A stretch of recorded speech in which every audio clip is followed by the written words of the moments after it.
My son took control of my finances for my safety. Then his ex-wife sent me one photo that exposed him. Hi everyone! Before we get into today's video, I need your help. We've noticed that the channel's reach has been dropping a bit, and one of the best ways you can support us is by subscribing. It's quick, free, and helps us keep bringing you new and interesting stories.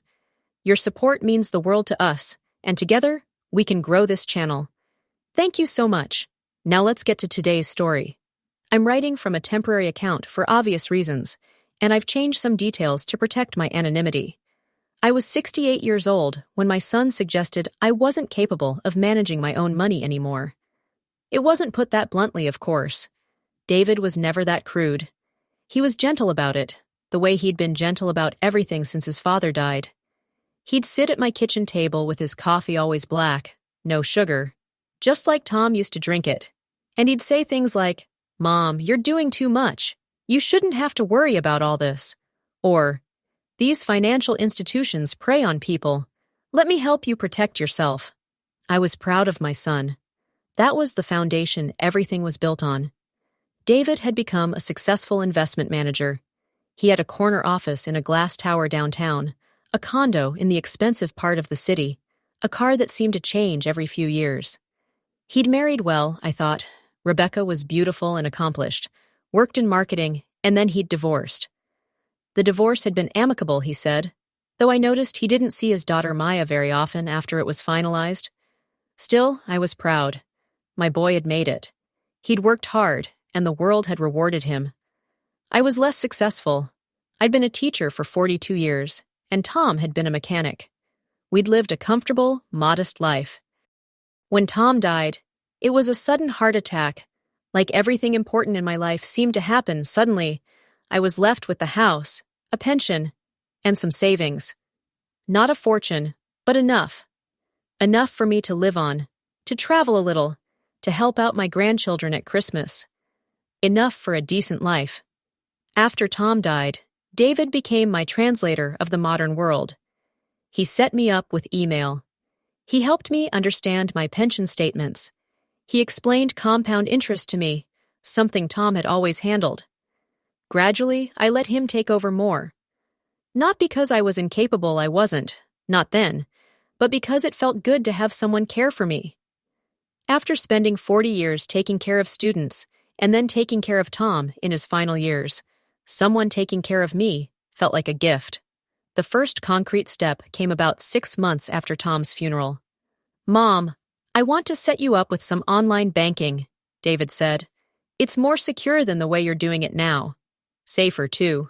You won't have to write checks or worry about mail theft." I didn't entirely understand what he meant, but I trusted him.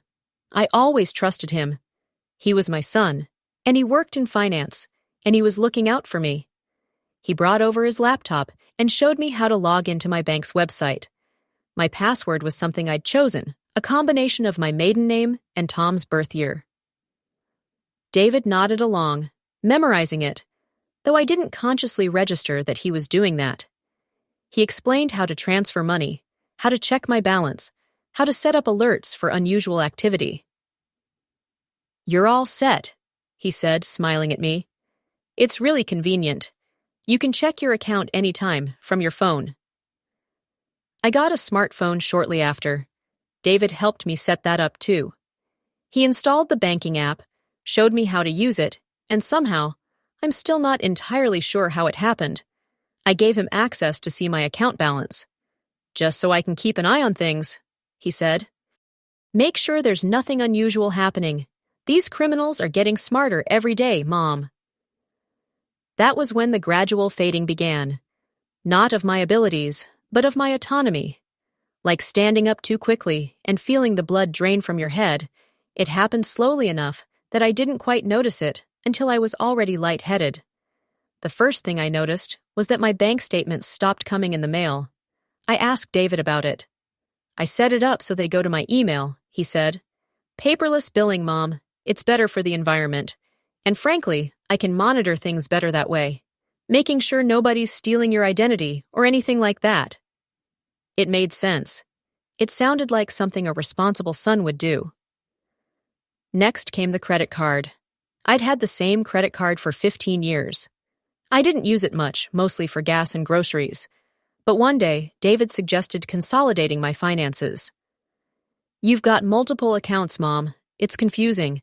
Let me set up a single card linked to your main account. That way, everything flows through one place. Easier to track, easier to manage." I agreed. I signed the paperwork he brought over. I didn't read it carefully. I should have. That's the thing about hindsight. It clarifies everything, makes you feel stupid for not seeing what was obvious all along. But there's a reason people don't see these things when they're happening. It's not stupidity, it's love. It's the belief that the people closest to us wouldn't hurt us. It's the voice in your head that says, "He's your son. He loves you. He wouldn't do anything wrong." That voice is very convincing. The months went by. I'd wake up in the morning, brew coffee in the machine Tom had given me for my 60th birthday, and go through my day. I'd have lunch with my friend Barbara at the coffee shop.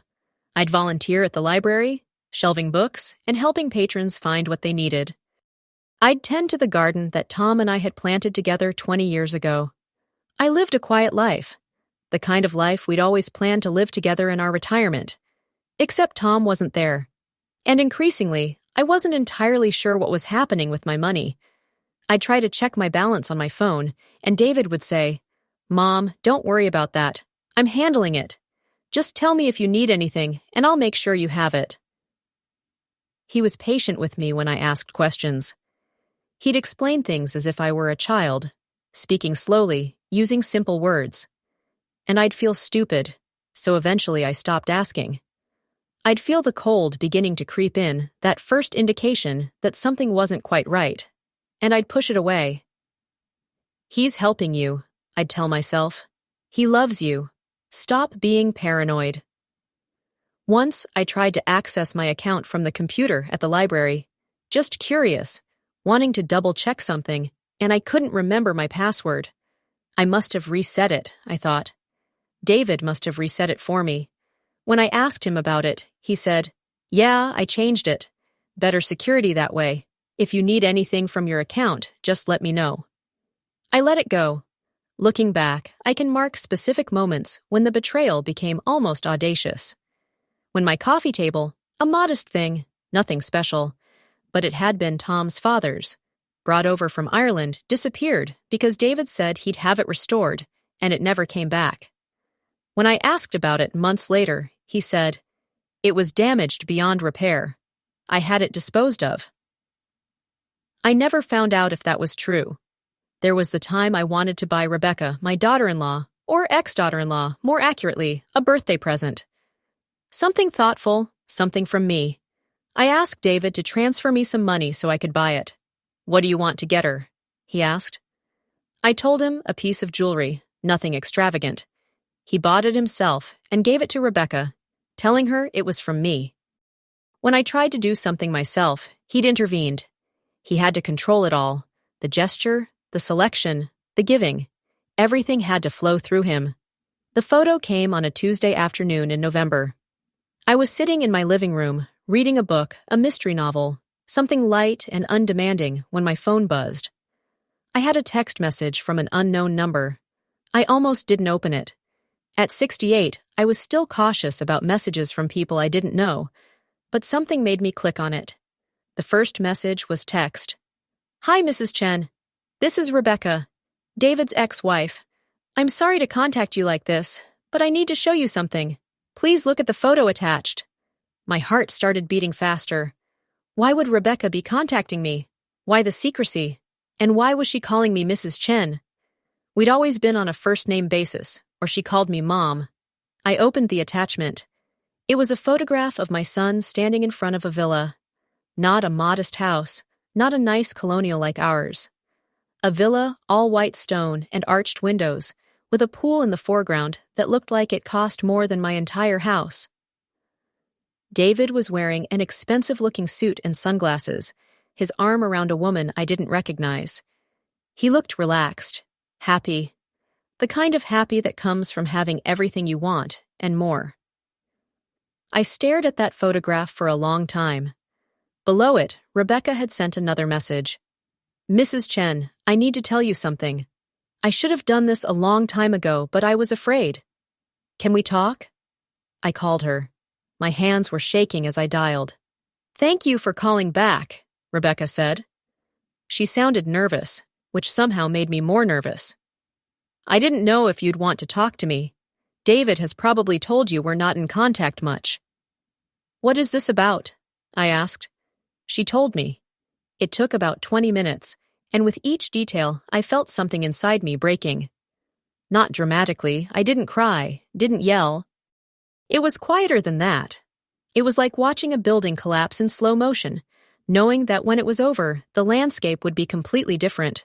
Rebecca had stayed in contact with David's accountant, a friend of hers from college. This accountant had mentioned to her, in the context of expressing concern, that David had been making large withdrawals from his mother's accounts over the past 2 years. Large, consistent withdrawals, thousands of dollars. I didn't want to believe it at first, Rebecca said. I thought maybe you'd given him permission, or maybe I was misunderstanding. But then, I saw the villa photos on his social media, and I called around. The villa is his. He bought it 3 months ago. And I talked to his accountant again, and she confirmed that the money came from your account. I couldn't speak. I couldn't breathe. I couldn't do anything but sit very still and listen. There's more, Rebecca said, and I could hear the pain in her voice. He's also taken out a loan against your house. I found papers about it when I was collecting things after the divorce. He never told you about it, did he? No, I whispered. He forged your signature, or had someone do it. I don't know exactly how it happened, but the loan was approved based on your house as collateral. He's been using that money too. I hung up after that. I couldn't listen anymore. I sat in my living room in the gathering darkness and tried to understand what I'd just learned. My son had stolen from me.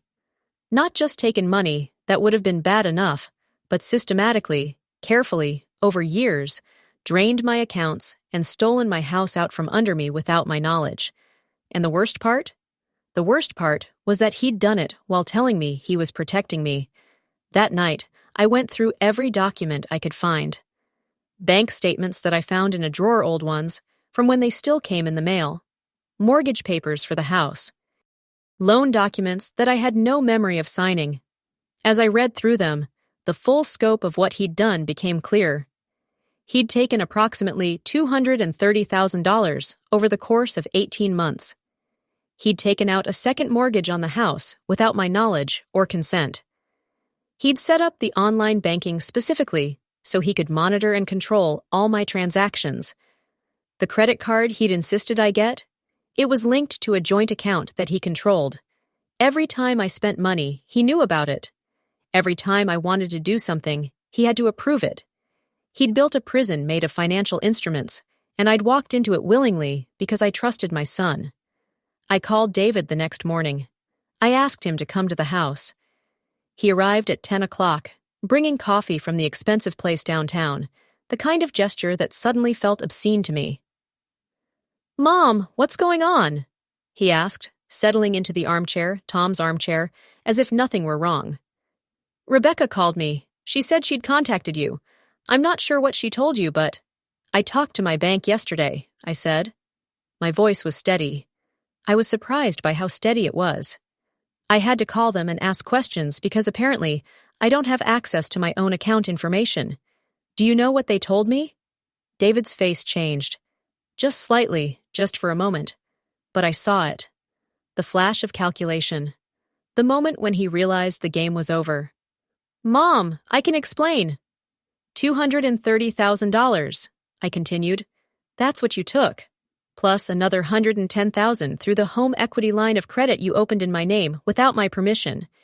You didn't just take my money, David. You put a lien on my house. My house. The one thing I had left of your father." "I was trying to help," he said.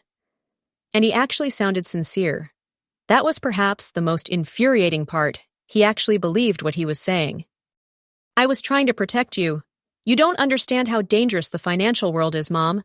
There are predators everywhere. I was keeping you safe." "You were keeping me controlled," I said. You were keeping me from knowing what was happening to my life.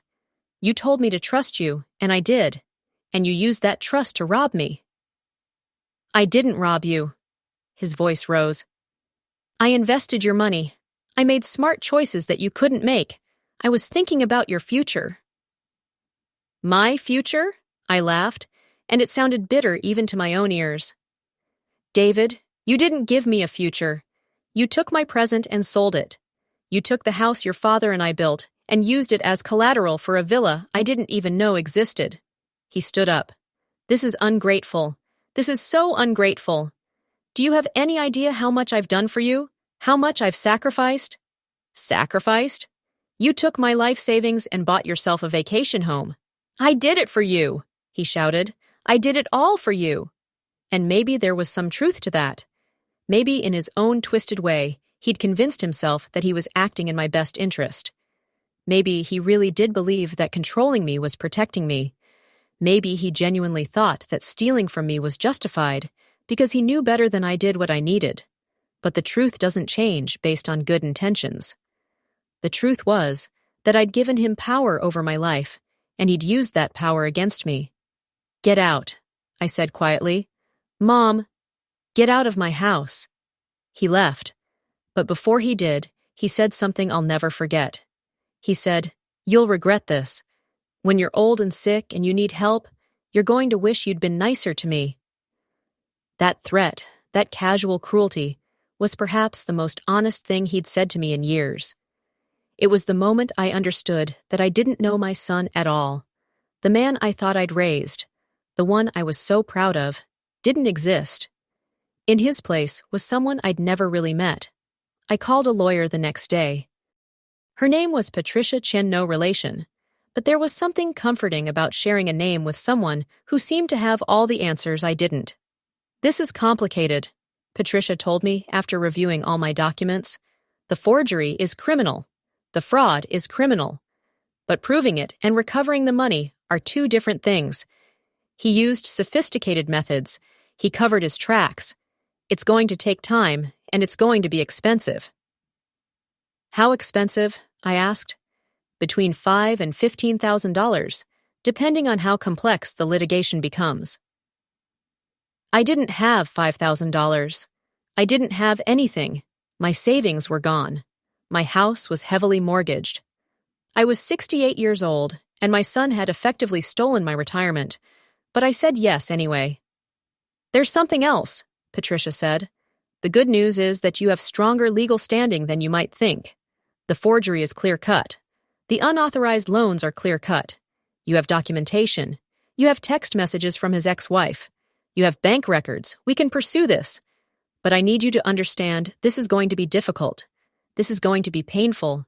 This is going to force you to publicly admit that you allowed yourself to be victimized by your own child. I didn't allow anything, I said. I know. I'm not placing blame. But the world won't necessarily see it that way. People will say, how could she let this happen? They'll blame you for not watching your finances more carefully. They'll question your judgment. Are you prepared for that? I thought about it. I thought about the shame of it. The feeling that I'd failed somehow. That I hadn't been vigilant enough. Hadn't been smart enough. And then I thought about David's words. When you're old and sick and you need help, you're going to wish you'd been nicer to me. I'm prepared, I said. The lawsuit took 14 months to resolve. In the end, I recovered approximately 80% of what David had stolen. Not everything, some of it had already been spent or invested or moved to accounts that were harder to trace. But most of it came back to me. The home equity line of credit was dissolved. The lien on the house was removed. David was prosecuted for fraud and forgery. He received a suspended sentence and was ordered to undergo psychological evaluation. He did not go to jail. This is something that I'm still angry about years later. But the judge explained that given his age, his lack of prior criminal record, and his psychological profile, incarceration would not serve the interests of justice.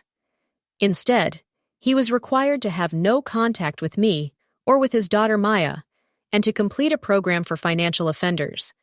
I don't know if he completed it. I don't know if he learned anything. I don't know if he still lives in the villa, or if he lost it when his assets were frozen. I don't know if he thinks about what he did, or if he's convinced himself that he was the victim in all of this, that I was ungrateful, that I didn't appreciate his help, that I betrayed him. I hope he doesn't think that. But I'm not sure my hope matters. What I do know is that the experience changed me in ways I'm still processing. I learned that trust can be a liability. I learned that love is not enough to protect you. I learned that family bonds can be used as weapons. I learned all the things that I probably should have learned earlier in life, except I've been lucky enough to live in a world where I could believe the best of people. I don't believe that anymore. A year after the lawsuit was settled, Rebecca came to see me. We sat in my living room, a living room I'd reclaimed, redecorated, made mine again, and we drank tea. I wanted to apologize, she said, for how this all happened, for not telling you sooner. I was afraid. I was afraid of causing trouble. I was afraid that David would retaliate. I was afraid of a lot of things, and I let those fears keep me quiet. You eventually told me, I said. That's what matters. Is it? She looked at me with sad eyes. I sometimes wonder if I should have told you earlier. If I'd said something 6 months in, could you have stopped him? Could you have saved more? You can't think like that, I told her. You can only think about what you did, not what you could have done. You told me. You helped me. You did the right thing. Rebecca smiled, but it was sad. Maya wants to see you, she said. David's been preventing contact, but now that his parental rights have been suspended, she's been asking about you. She wants to know her grandmother. I hadn't seen Maya in 5 years. David had made sure of that, always saying she was too busy, she'd outgrown me, she was having behavioral problems and needed stability.